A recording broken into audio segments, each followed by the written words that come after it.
Welcome to Cartoon College. Today's subject is Yakky Doodle, a duck with a colorful past. Hey, what is this? Hello, my name is Yakky Doodle. What's yours? Bow, bow, bow, bow, bow, bow, bow, bow, bow, bow, bow, bow, bow. How's that again? Before Yakky Doodle got his own series of cartoons in 1961, the adorable duckling did his time as an ever-evolving guest star. His earliest version was in 1950 when Hanna-Barbera featured him in their Tom and Jerry cartoons as Little Quacker.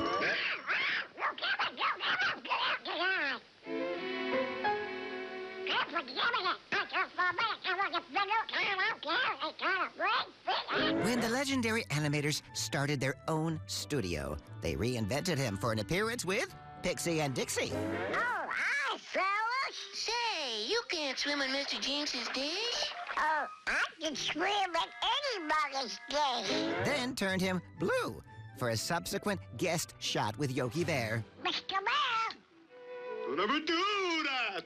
can I stay here with you, can I? Ain't you ducks supposed to fly south for the winter? But I got lost, and I'm too little to go by myself. And then purple for his next incarnation with Loopity Loop. Hello? Oh, what is this? Who has said the kind word to me? Me! I like you. I'm awesome. When he finally made his solo debut under his official name, he was locked into his final form, yellow with green wings. Hello again, remember me? I'll give you a hint.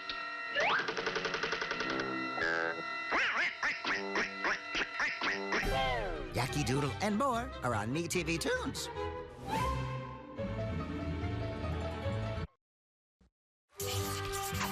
Welcome to Cartoon College. Today's subject is Elmer Fudd and his many faces. Though preceded on screen by characters inching toward being Elmer, the Fudd we know today made his first true appearance in the 1940 short Elmer's Candid Camera. Golly, that sounds simple enough. Also, this short marks the first time actor Arthur Q. Bryan voices the character. Film, camera, butterfly net, flash white powder.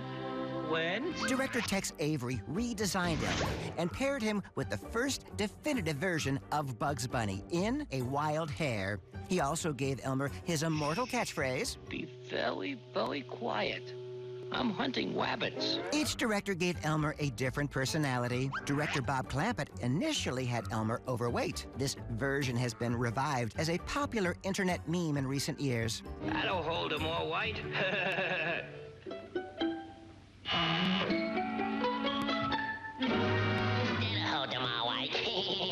It was Friz Freeling who revealed that Elmer Fudd was a big business millionaire, often harassed by various pests other than bugs. The next patient is, Elmer J. Fudd, the millionaire. Oh, yes, I heard about this case. He thinks he's a rabbit. A clear case of rabbit schizophrenia. What's up, Doc? Oh, it's rabbit season. The hunters will get me. Jones also directed Elmer in his glorious Wagnerian role in the 1957 short, What's Opera, Doc? Kill the rabbit, kill the rabbit, kill the rabbit. As Elmer would say, his constant evolution and different personalities made him an indispensable character in the Looney Tunes. Merry Melodies and more are on MeTV Toons. Welcome to Cartoon College. Today's subject is another cartoon star who never was. In 1959, the Paramount Cartoon Studio was in desperate need of star characters. Their license for Popeye had expired, and Casper the Friendly Ghost was sold to Harvey Comics for television. This led Paramount to whip up some new ideas in a hurry. Oh, you come along with me. All you kids are alike, playing spaceman instead of learning your ABCs. One of those was Kozmo, a little man from outer space. You think you could do this problem?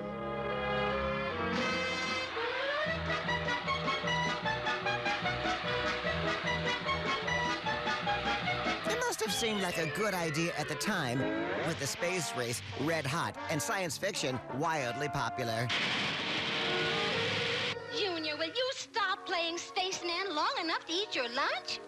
I'm going to have to get that child's mind off that space craze. Kozmo made several appearances before being banished to space. My, but you children certainly have grown since recess. And where is that child who was wearing the spacesuit? Hey, teacher, look! A flying saucer! Oh, my! Oh, well. Better luck in orbit, Kozmo. These classic cartoons and more are on MeTV Toons.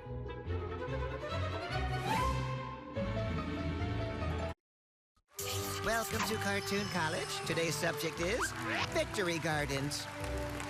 During the early 1940s, America's produce went towards the war effort. So home front civilians planted victory gardens to keep vegetables on the table. These gardens were so common, they were often featured in cartoons. You kids should be helping me plant a victory garden. In MGM's 1942 short, Barney Bear's Victory Garden, the cartoon offers plenty of tips. Chapter 1, Preparing the Soil. In 1942, Walter Lantz gave us Andy Panda's Victory Garden. Oh, boy, what a garden. Every studio featured Victory Gardens. At Warner Brothers, they made appearances in several shorts, including Tweety's debut cartoon. I thought I saw a putty cat. Bugs Bunny found a giant one in Jack Wabbit and the Beanstalk. What's up, Doc? Who knew your favorite cartoon characters had such green thumbs? These classic cartoons and more are on MeTV Toons.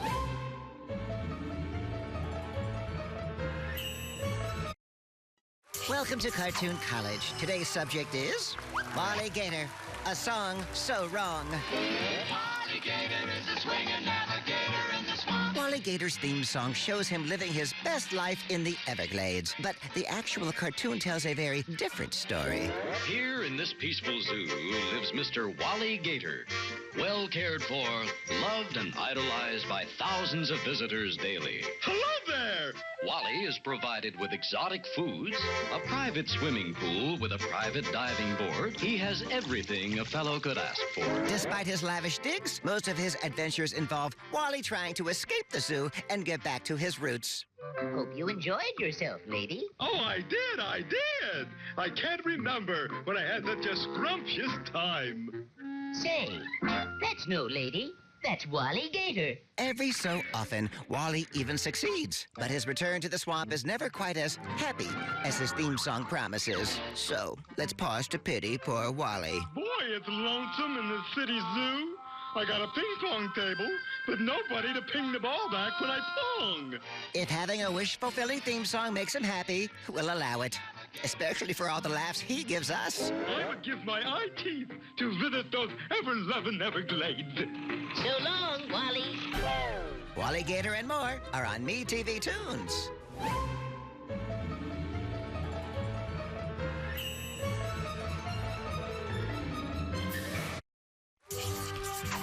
Welcome to Cartoon College. Today's subject is history. Let's look back on the days of yore, when knights were bold, men were men, and rabbits were... wabbits? What's up, Sir Doc? Forsooth, varlet, thou hast insulted me. Oh, yeah? Well, forsooth, Boiler Boy, thou hast insulted me, forsooth.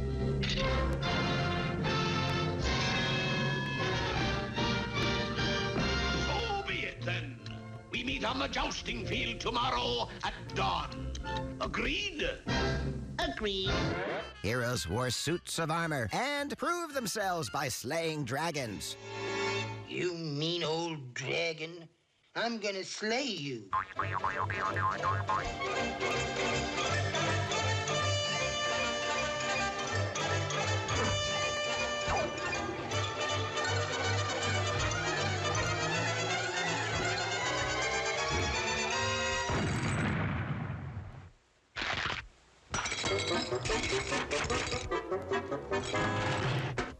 But it wasn't always for glory. It was sometimes for food.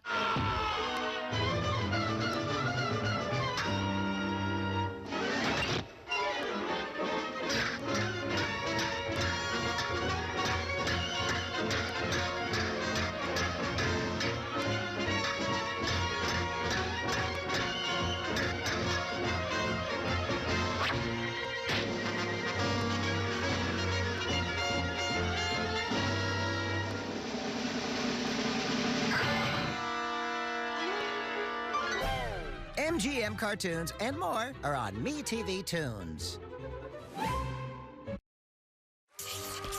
Welcome to Cartoon College. Today's subject is the Flintstones, Fred's Affliction.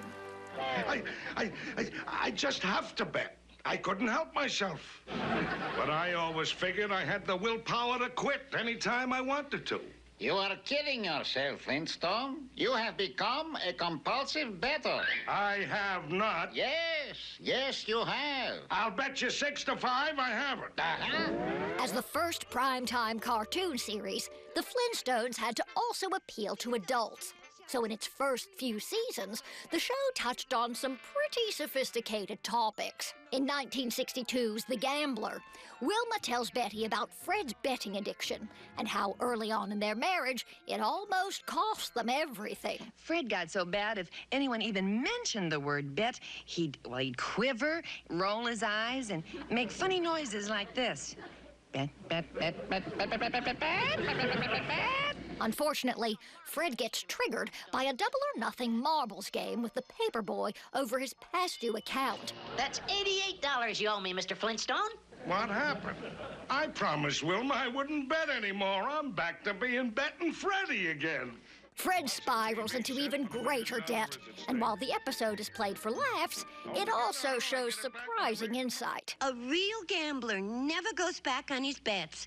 They'll skip house payments, the kids' lunch money, but gambling debts are debts of honor. Right. Fred recovers by the end of the episode, and the Flintstones establishes itself for grown-ups who love comedy as a sure bet. The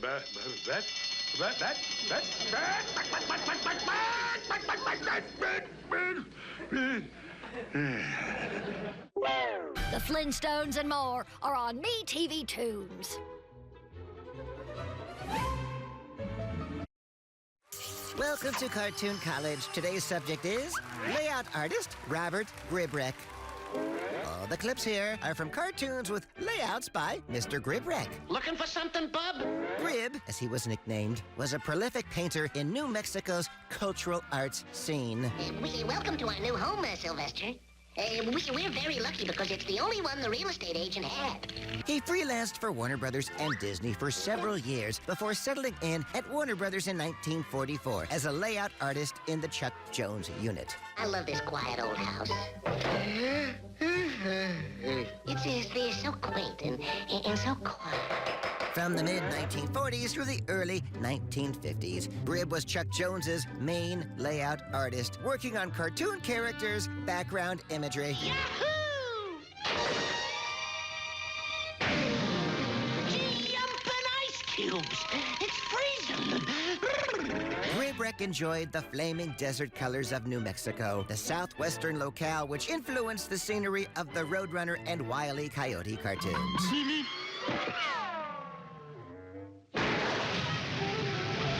Robert Gribbroek, American painter, background artist, Looney Tunes, genius.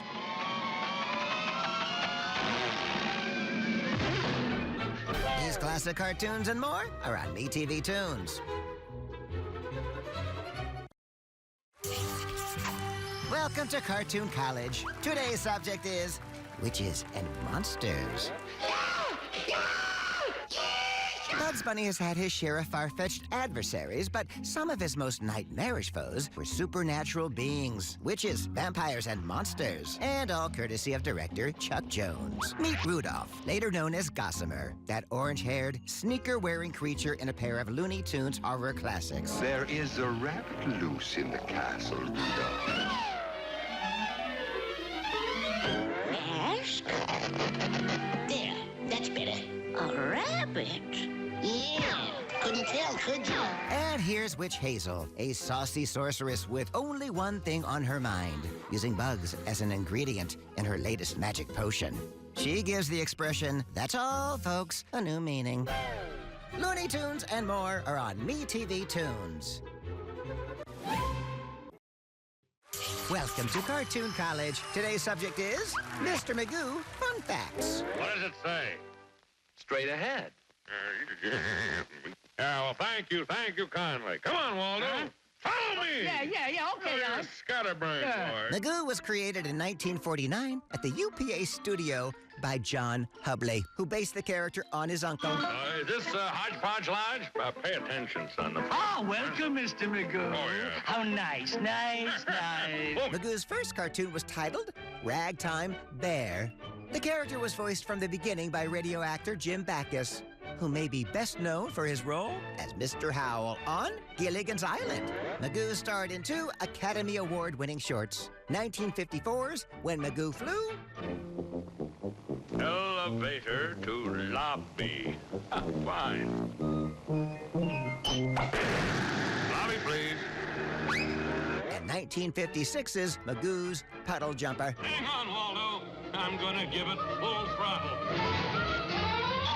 Oh, what power! He later headlined an animated feature film, 1959's 1001 Arabian Nights, and was the star of the very first animated Christmas TV special, 1962's Mr. Magoo's Christmas Carol.